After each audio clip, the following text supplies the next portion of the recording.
Estamos no último programa dessa temporada especial em que estudamos os temas, as imagens, os símbolos e as citações do Antigo Testamento que compõem as profecias bíblicas, especialmente do Apocalipse. E vamos ser hoje, mais uma vez, com o capítulo que conclui essa jornada tão especial pela interpretação das profecias. É sobre isso e muito mais o Lições da Bíblia que está começando agora.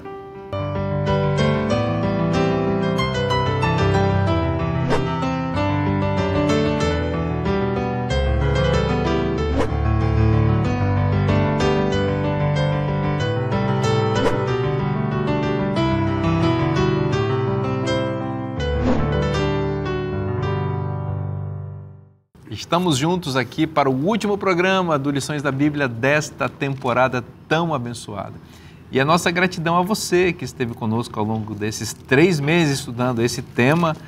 E a gente aprendeu muita coisa tão importante aqui, né? É muito bom termos essa oportunidade de estudar a Palavra de Deus. E Lições da Bíblia oferece isso. Bom, chegando no fim da temporada, eu tenho que expressar a minha gratidão, né? Aos amigos que estão aqui conosco. Passaram esses meses com a gente em casa, né?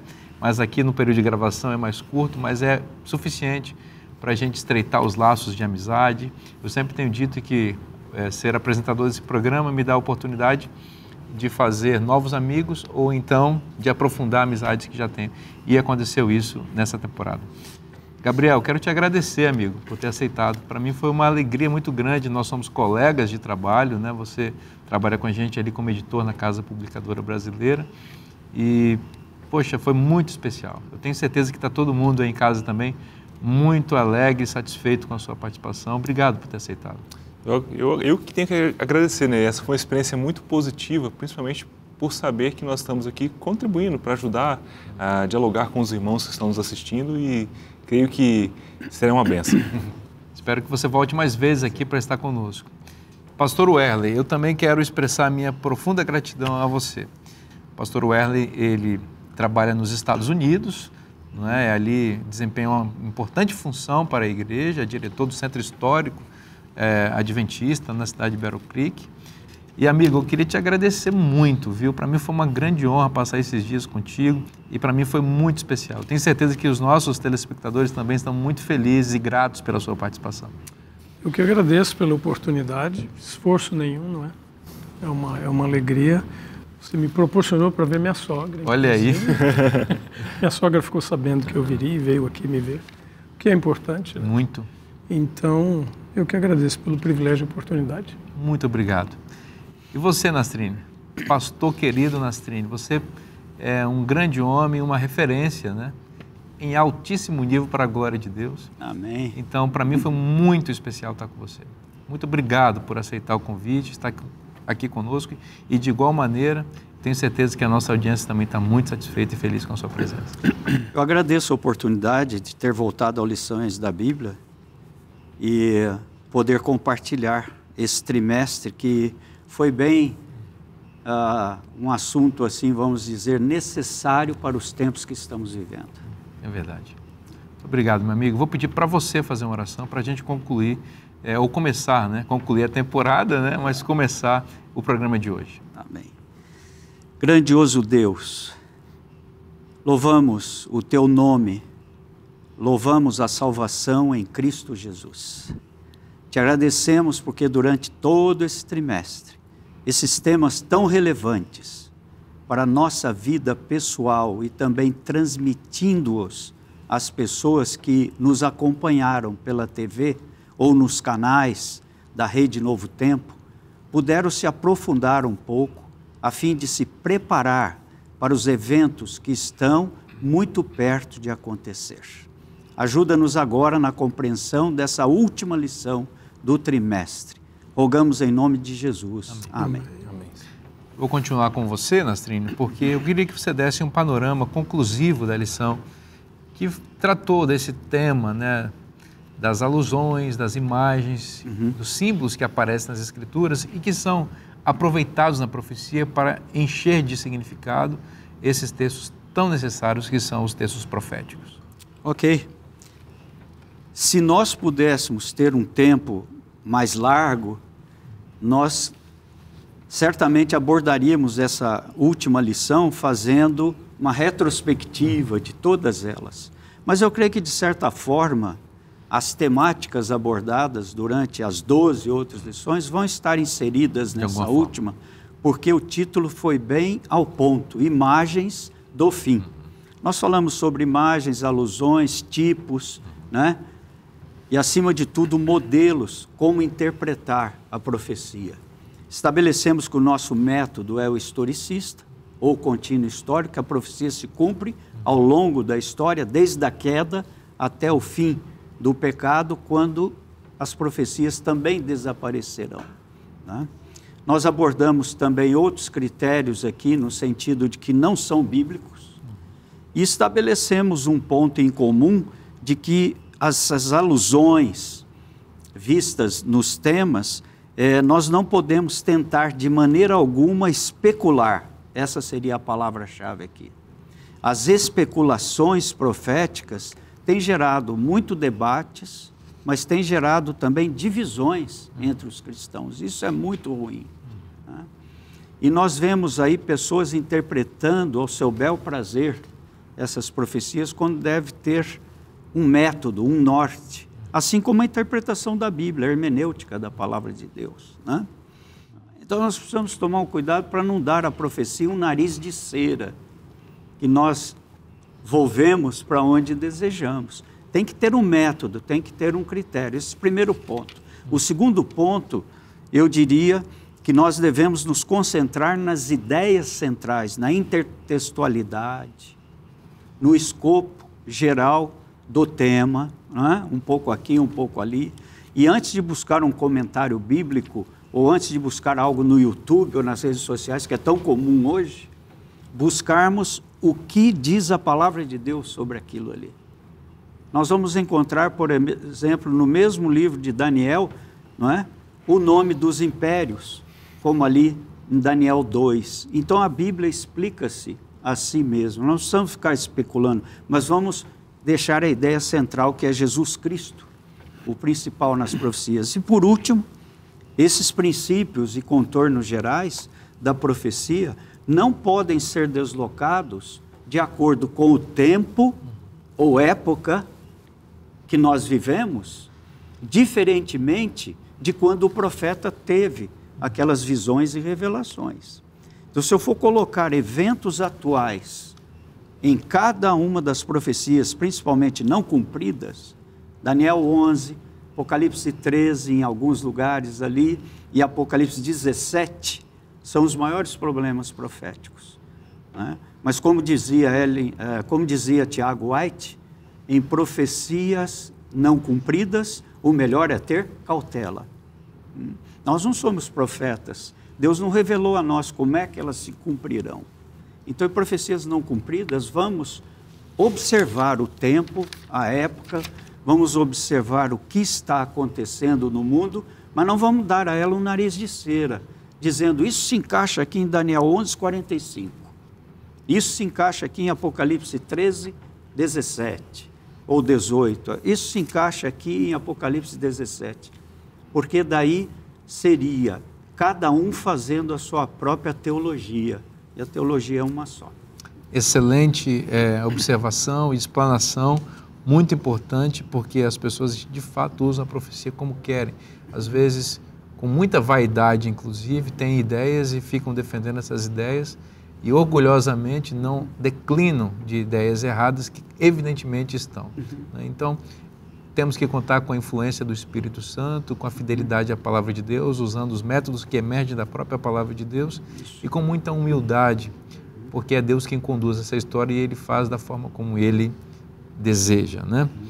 Bom, falando em profecia, um profeta, Gomide, muito importante na Bíblia é o profeta Jonas. O livro do profeta Jonas, para os judeus, tem uma importância muito grande, lembrando que esse livro é lido pelos judeus exatamente na parte da tarde do dia da expiação, 10º dia do 7º mês, é o livro de Jonas, que eles leem até hoje, faz parte da liturgia deles, porque esse é um livro cheio de mensagens de expiação, de salvação.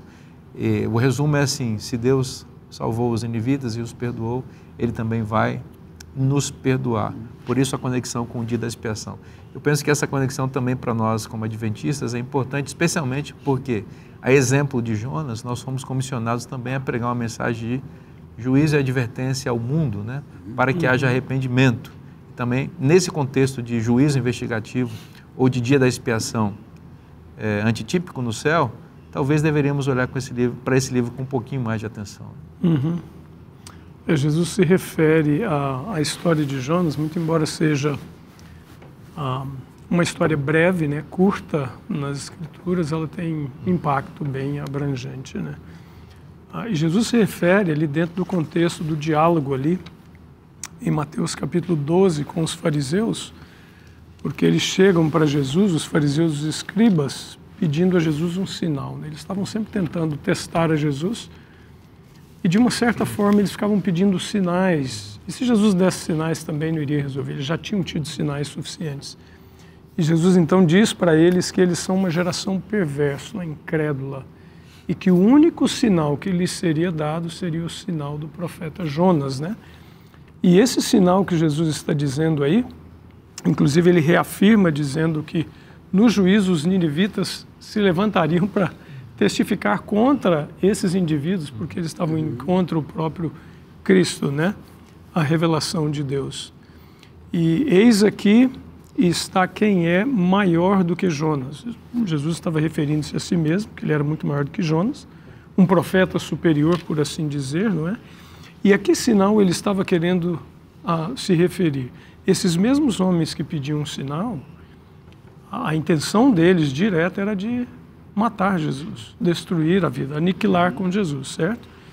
E Jesus, então, referindo-se a isso, ele expõe essa intenção de uma certa forma, dizendo que o único sinal seria o sinal de Jonas. Jonas havia ficado 3 dias, não é, no ventre do grande peixe.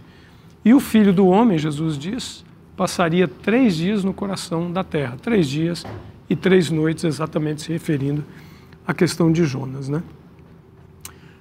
Jesus se referia a 3 dias porque, se nós traçamos um paralelo, depois de 3 dias, Jonas foi como que ressuscitado daquela sepultura da barriga do grande peixe.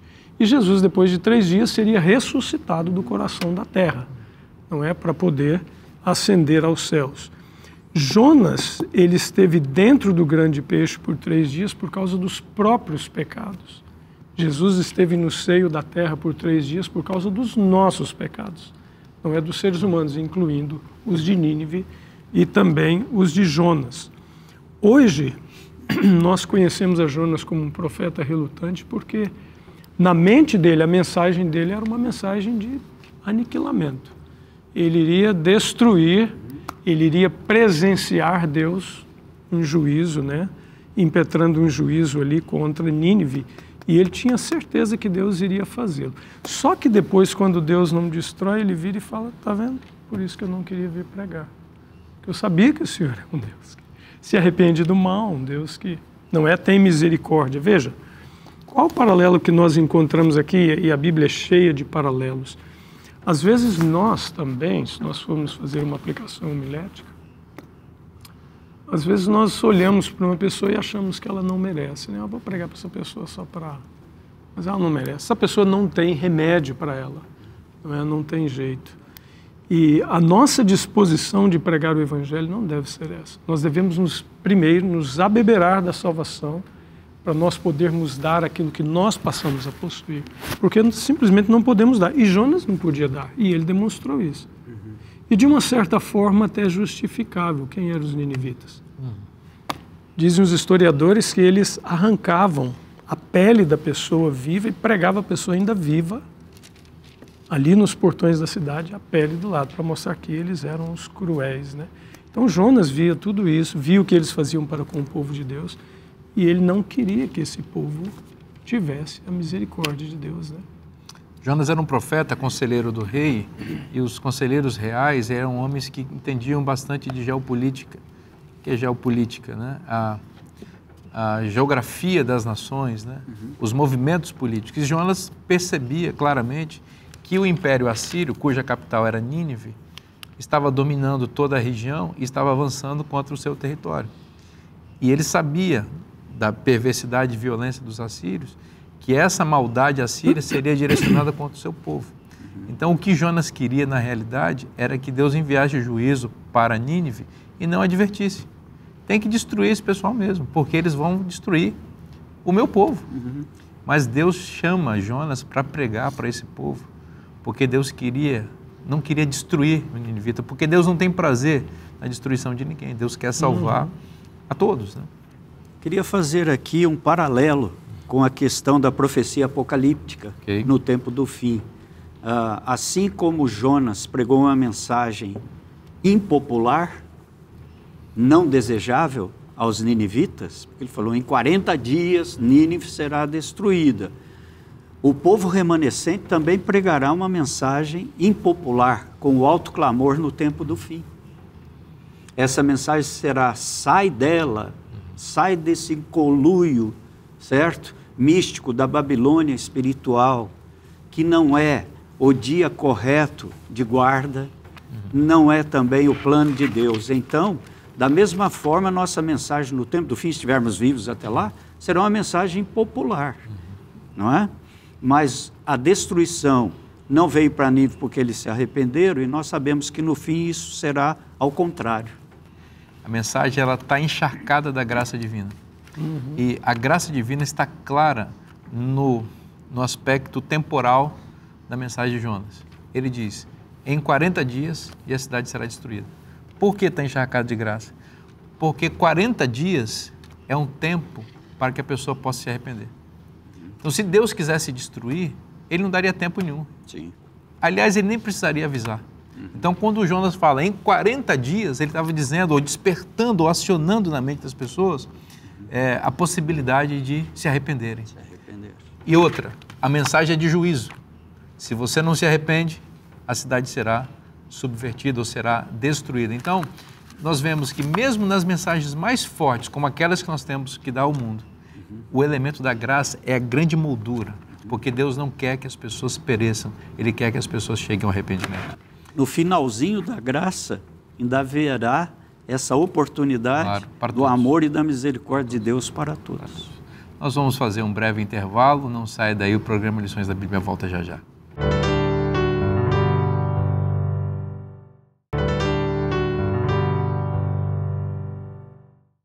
Voltamos agora para o segundo bloco do programa Lições da Bíblia. Eu quero falar para você sobre a revista Esperança, que eu tive a alegria de escrever. Essa revista que fala sobre a salvação, a doutrina bíblica mais importante, a salvação. E aqui o título impactante, Céu ou Inferno, leva a gente a tomar uma decisão logo de imediato. Jesus ou inimigo? Claro que nós temos que escolher Jesus.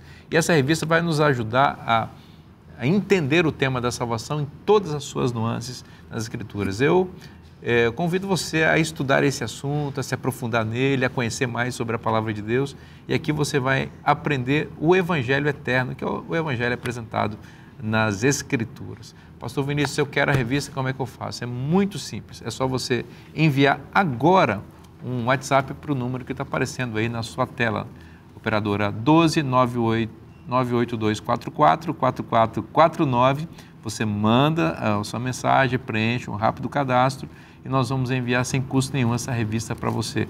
Quando é que você tem que mandar essa revista? É agora. Não perca essa oportunidade, não perca essa chance. Bom, nós vamos continuar então conversando sobre esse tema que é muito significativo. No bloco anterior estávamos falando sobre o profeta Jonas, que foi relutante em atender ao chamado divino para pregar aos ninivitas. Ele tinha uma mensagem muito importante. Gabriel, continua com a gente nessa ideia de Jonas, com essa mensagem de arrependimento e salvação para os ninivitas. Jonas, ele teve que pregar a contragosto.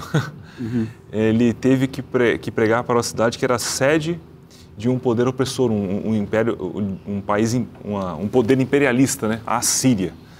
E ele estava muito indisposto a fazer esse trabalho.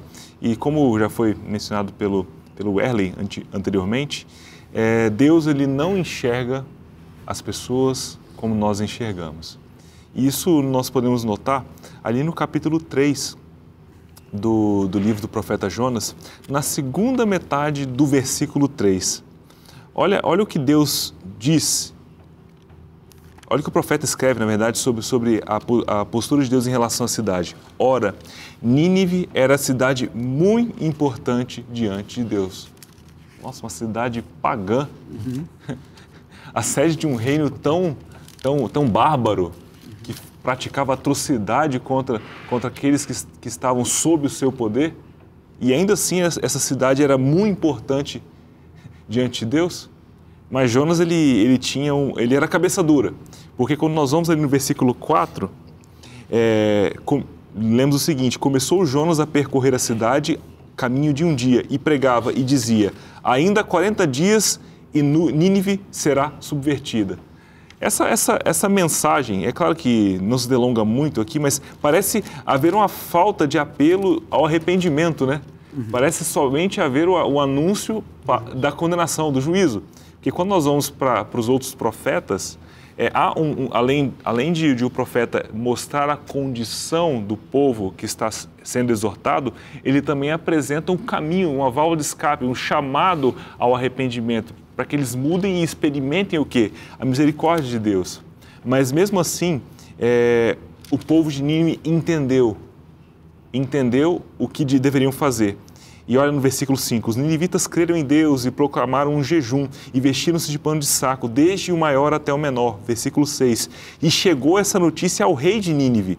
Ele levantou-se do seu trono, tirou de si as vestes reais, cobriu-se de pano de saco e assentou-se sobre cinza. Versículo 7, e fez-se proclamar e divulgar em Nínive, por mandado do rei, os seus grandes, nem homens, nem animais, nem bois, nem ovelhas, provem coisa alguma, nem os levem ao pasto, nem bebam água, mas sejam cobertos de pano de saco, tanto os homens quanto os animais, e clamarão fortemente a Deus, e se converterão, cada um do seu mau caminho e da violência que há em suas mãos. Olha o versículo 9.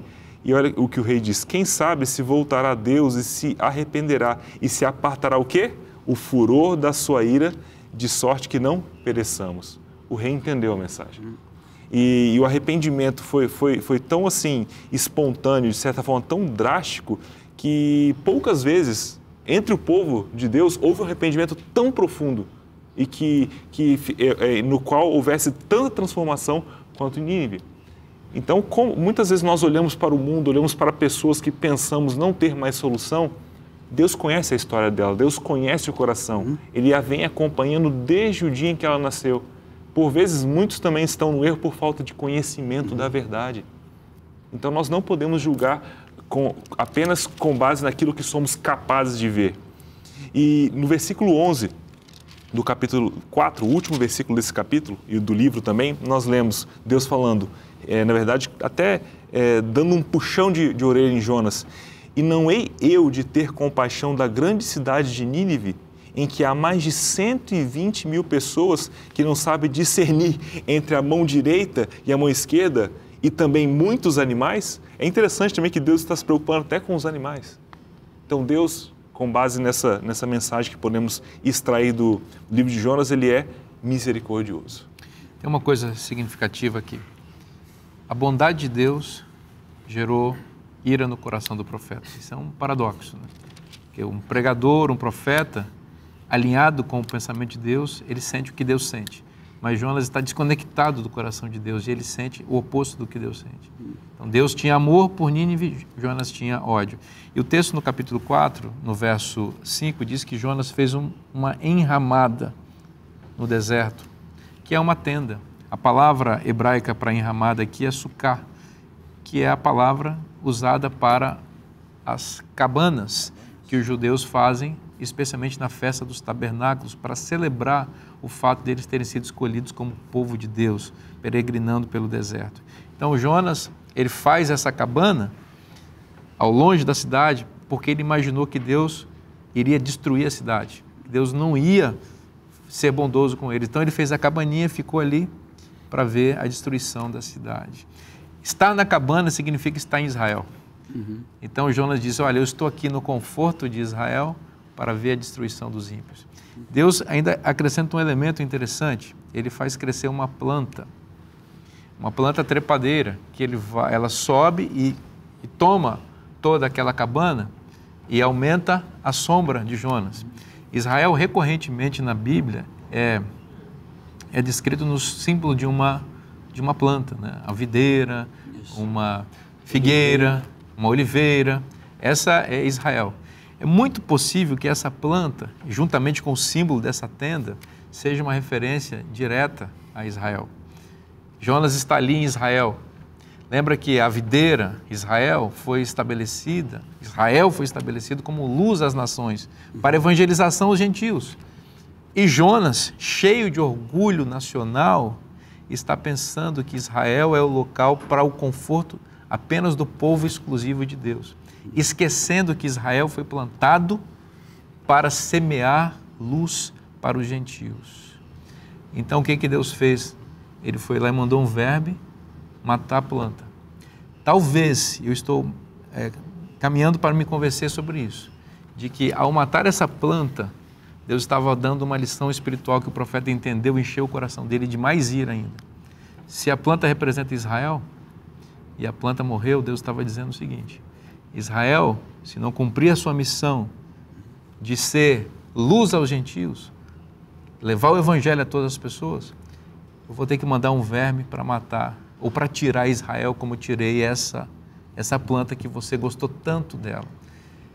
Isso é uma lição para nós. Deus estabeleceu o seu povo no mundo não para que nós fiquemos confortavelmente dentro de nossos templos, esperando a destruição dos ímpios enquanto nós somos preservados dessa condenação.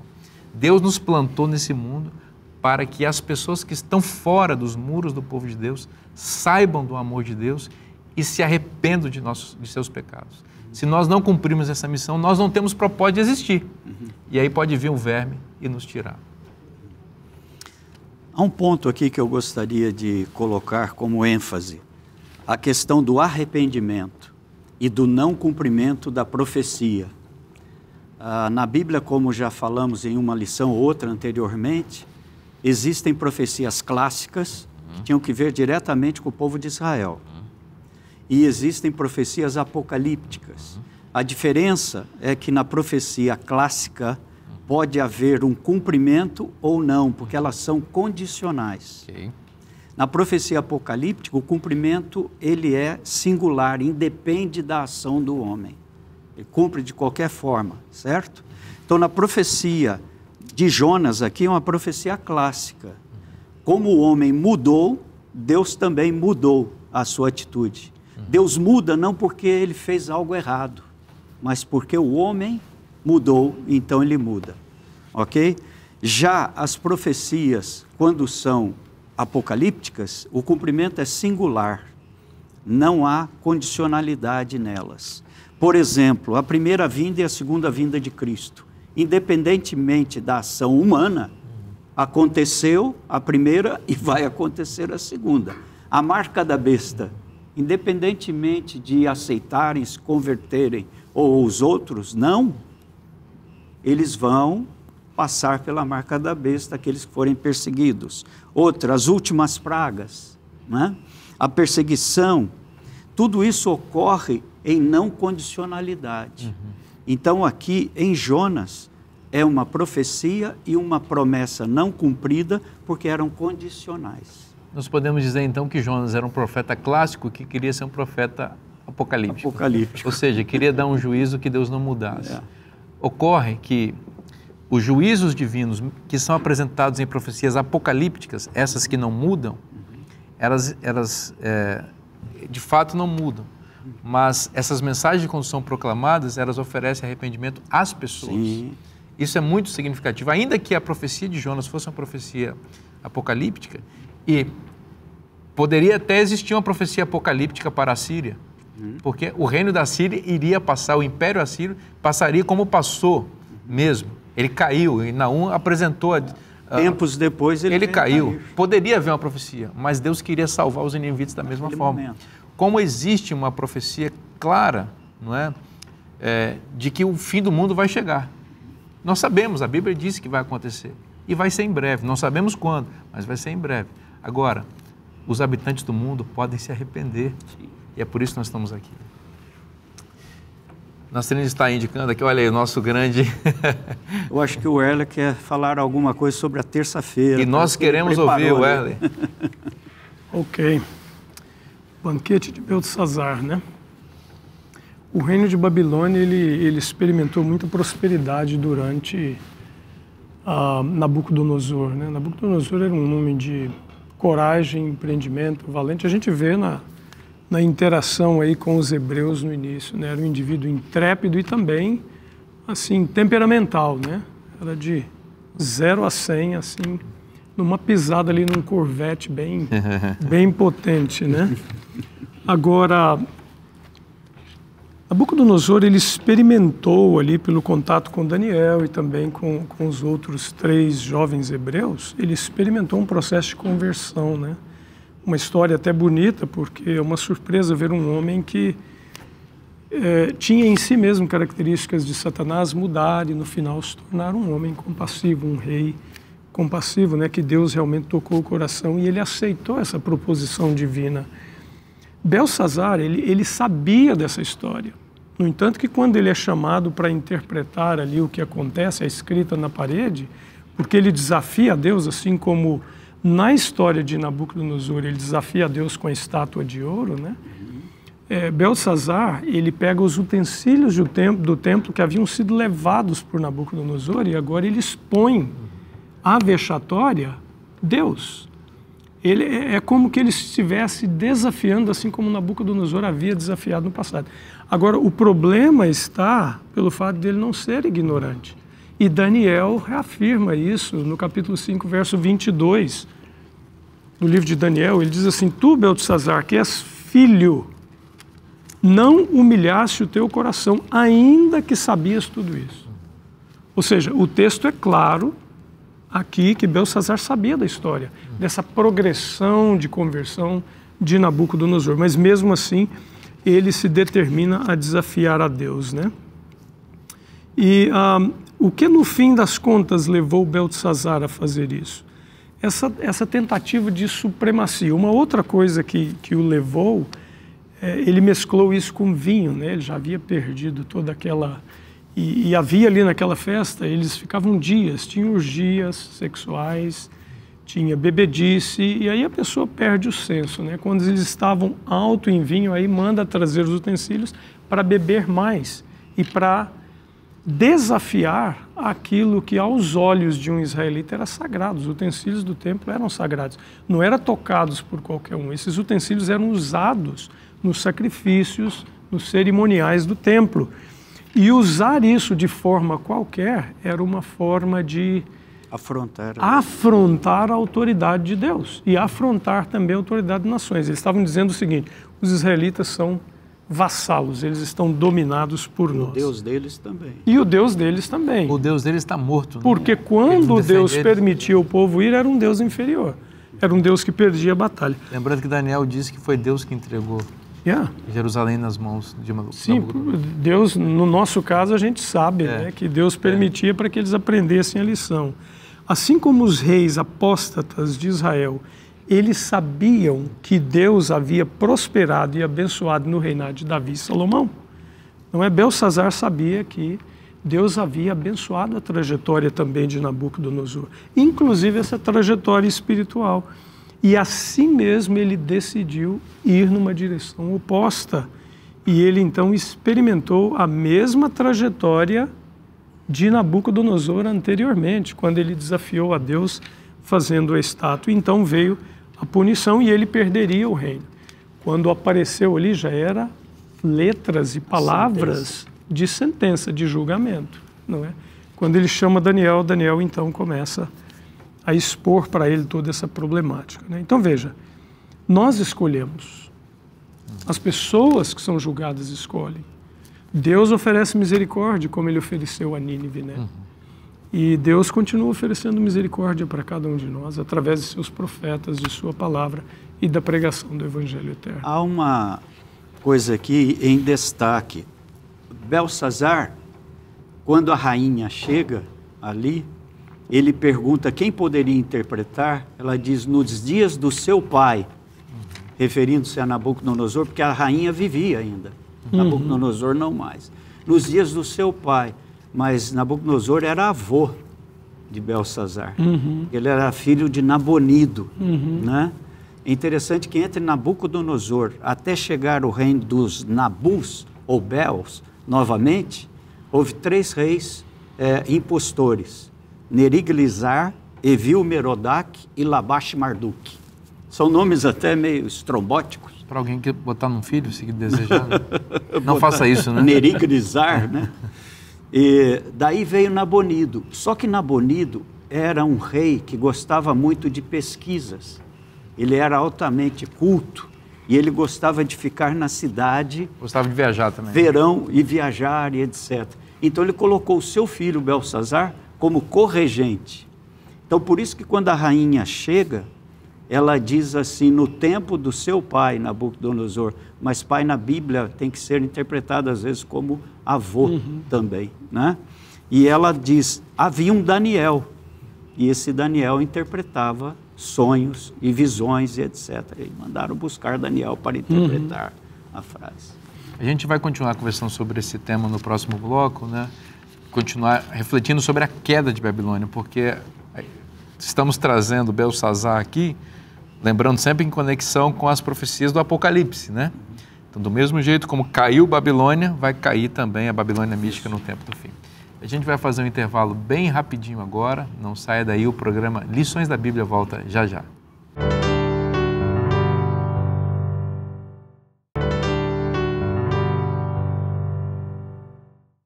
Estamos de volta agora para o último bloco do último programa dessa temporada tão especial. Vamos aproveitar bem esse último bloco, né?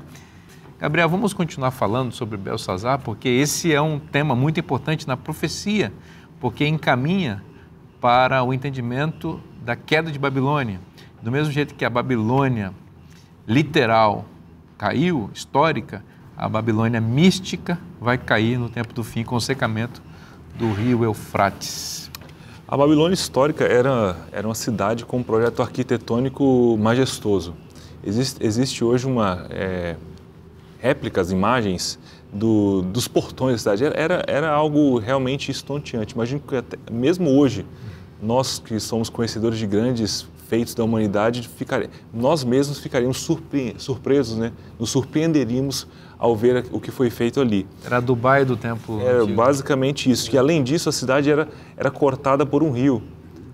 Estrategicamente, era uma cidade que, podemos dizer, quase impossível de ser dominada. Era uma cidade inexpugnável, né? Mas só que, apesar de toda essa força, essa capacidade de defesa, a cidade caiu. E Heródoto, ele diz que aqueles que viviam no centro da Babilônia não tinham ideia de que os subúrbios dela haviam caído, pois era uma época de festival e todos estavam dançando e se entregando aos prazeres. Quando Ciro chegou para dominar a cidade, passando por baixo das muralhas, com o rio desviado, seco, com o leito livre para o trânsito, a cidade era tão grande e no centro, onde estava acontecendo a festa, as pessoas estavam tão distraídas que eles foram perceber que algo errado estava acontecendo quando esse mal caiu sobre eles. É interessante fazer alguns paralelos com o nosso tempo atual, né? O nosso mundo, ele conseguiu muitos avanços. Temos uma sociedade razoavelmente estável, embora existam problemas, mas o que impede isso de cair de uma hora para outra? Será que não existe nenhum ponto fraco que pode fazer a ordem atual ser subvertida? Como nós temos também um outro exemplo em Mateus 24, né? Quando os discípulos olham para o templo, aquelas pedras, aquela construção majestosa, o templo também caiu. E nós sabemos que o futuro da nossa era, o futuro da nossa sociedade, ele não durará muito mais. Então, nós temos certeza de que então temos que confiar no que a Bíblia diz e não acreditarmos naquilo que os nossos olhos podem ver ao nosso redor. A pandemia mostrou que as coisas podem mudar de uma hora para outra e o mundo pode desabar muito facilmente. Amigo, chegamos a um ponto muito importante, que é a conexão entre a queda da Babilônia histórica, simbolizando a queda da Babilônia mística no Apocalipse. No Apocalipse. Isso é retratado aqui na parte de quarta-feira do tema dessa semana, na pergunta 4, né? Fazendo aí um paralelo entre Daniel 5 a queda da Babilônia, como Gabriel já expôs, que foi o desvio do rio Eufrates, né? Com a queda da Babilônia final, essa Babilônia política, religiosa do tempo do fim, que aparece em Apocalipse 16, 12 em diante. Vamos ler somente aqui 3 versículos, tá bem? Apocalipse 16 fala das 7 últimas pragas. Nós devemos entender que as pragas são literais, assim como foram as pragas do Egito, ok? Porém, elas não são universais, elas são locais, exceto a última praga, que vem do ar, então tem uma conotação universal, porque já é Cristo chegando realmente pertinho da terra. Mas as outras são locais. Por exemplo, a praga das úlceras. Você não precisaria, então, da segunda, da terceira, da quarta praga, se ela fosse universal. Todos os ímpios morreriam. De uma vez só. Então, as pragas são locais, porém elas são literais, elas não são simbólicas. Mas, assim como existem capítulos parentéticos entre os 7 de Apocalipse, certo? 7 selos, né? 7 trombetas. Há também aqui algo parentético que alude entre a 6ª e a 7ª praga, que é algo como se fosse um fluxo na história e um refluxo, que já está em andamento, mas que vai ao seu clímax. Por que eu digo isso? Quando você lê aqui Apocalipse 16, 12, 13 e 14, diz assim: derramou o 6º anjo a sua taça sobre o grande rio Eufrates, cujas águas secaram, para que se preparasse o caminho. Há um propósito aqui do secamento. Dos reis que vêm do lado do nascimento do sol. Do Oriente. Assim como Ciro, que foi um tipo de Cristo, desviou as águas do rio Eufrates literal, naquela época, certo? Aqui o secamento do Eufrates significa que vai haver uma dissolução dos poderes políticos e religiosos no tempo do fim, preparando para o verdadeiro e real Ciro, que virá buscar o remanescente. No verso 13, só que antes de acontecer isso, tem um refluxo na história. Lembrando só em parênteses que o Ciro histórico, ele é o protagonista da queda de Babilônia, e a queda de Babilônia foi muito importante porque a partir dessa queda, o povo judeu que estava cativo em Babilônia pôde retornar para Jerusalém. Houve o livramento. E é nesse contexto que Ciro se torna um emblema, um representante de Cristo, que virá em breve para secar o rio Eufrates de novo, para fazer a Babilônia mística cair, para libertar o seu povo que está cativo em Babilônia, para Canaã celestial, para Jerusalém celestial. Exatamente. Esse é o ponto. E no 13, então, vem uma parte anterior a esse acontecimento, que é: então vi sair da boca do dragão, da boca da besta e da boca do falso profeta, 3 espíritos imundos semelhantes a rãs. Rãs foi a última praga, nas 10 pragas do Egito, que os magos conseguiram imitar. Depois das pragas das rãs, eles não conseguiram mais imitar. Então aqui o último esforço de Satanás para levar o mundo à mentira será essa tríplice união imunda, satânica. O dragão, Satanás ou o espiritismo, eu diria mais, o espiritualismo. Porque o grande conflito no inglês, o Great Controversy, ele fala espiritualisme. Então é muito mais que o espiritismo só, certo? A besta é o poder religioso, né? E o falso profeta remonta à besta que sobe da terra, né? Que é o protestantismo apostatado em suas doutrinas. Então Satanás vai fazer essa união do dragão, da besta e do falso profeta como último esforço, tá?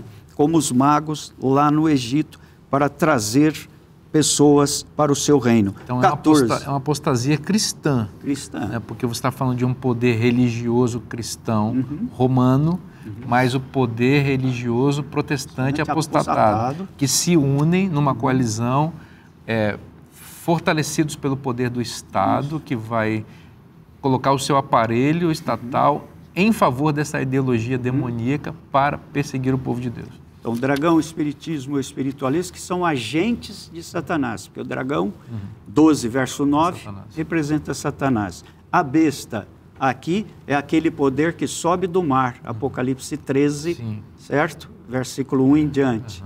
E o falso profeta é então a besta que sobe da terra, lá no 13, verso 11 em diante. Então, esse é o conluio. Por quê? Verso 14, porque são espíritos de demônios, essa tríplice união imunda, operadores de sinais, e se dirigem aos reis do mundo inteiro, com o fim de ajuntá-los para a peleja do grande dia do Deus Todo-Poderoso. Então aqui você vê algo que está em andamento, porque nós temos hoje em algumas denominações cristãs, principalmente no neopentecostalismo, nós temos muito das raízes espíritas ou espiritistas. E nós temos também e vemos esse conluio aí do protestantismo apostatado, quando eles se unem, até mesmo com questões eclesiásticas romanas, dando as mãos a doutrinas que são comuns a eles. Então nós temos um andamento aqui que caminha para o seu final na sexta praga. E como isso está associado a crenças erradas. Isso. Por exemplo, a questão do espiritismo, aí, que é um dos espíritos imundos semelhantes a rãs, está associado com a mentira de que o homem não morre quando morre. A mortalidade da alma. Então, essas denominações cristãs que defendem essa crença não bíblica, em realidade estão se preparando para ser instrumentos satânicos no fim, com essa ideologia maligna. De outro lado, você tem muito fortemente representada aí uma crença terrível, que é a crença do dia de guarda. Isso.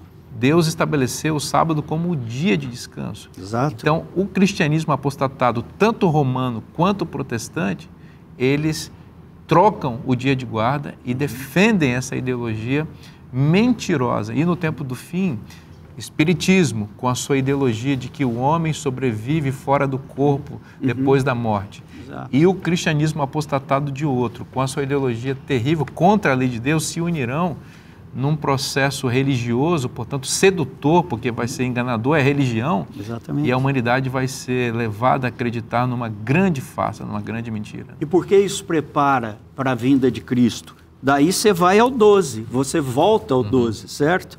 Preparar o caminho para os reis que vêm do Oriente. Então, do Oriente é sempre, não é, algo que vem da parte de Deus, vem do Oriente.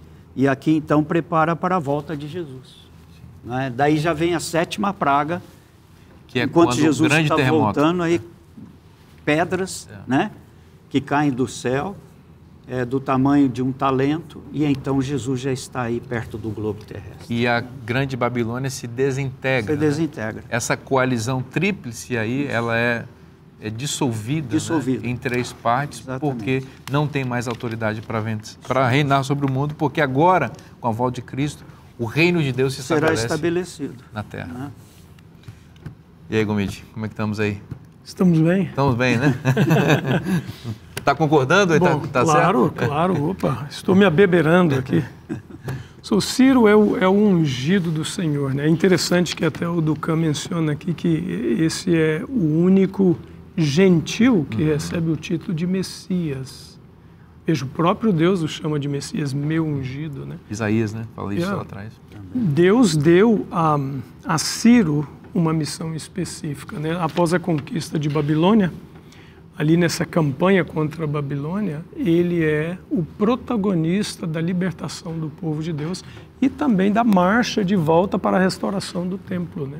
E ele simboliza nesse contexto aqui, ele se torna um tipo quando na segunda vinda de Jesus Cristo ele vem para libertar o seu povo para que eles possam voltar à adoração celestial, né? Adoração eterna.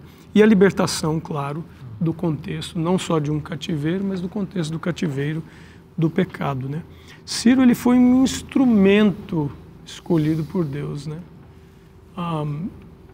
É impressionante notar que antes mesmo Deus já havia predito quem seria Ciro, né? E quando ele teve contato com isso, ele se viu realmente na obrigação de poder fazer essa vontade, né? A unção que é aplicada a Jesus Cristo como Messias e que agora é direcionada a Ciro, né, nesse contexto. O Messias era aquele que tinha uma missão especial, ele era ungido especificamente para aquele momento, né? E Ciro, ele é o protagonista desta libertação. Veja, o povo de Deus, ainda que passe por um cativeiro aqui devido a essa longa história de aproximadamente 6.000 anos de pecado, a promessa de Deus vai se cumprir.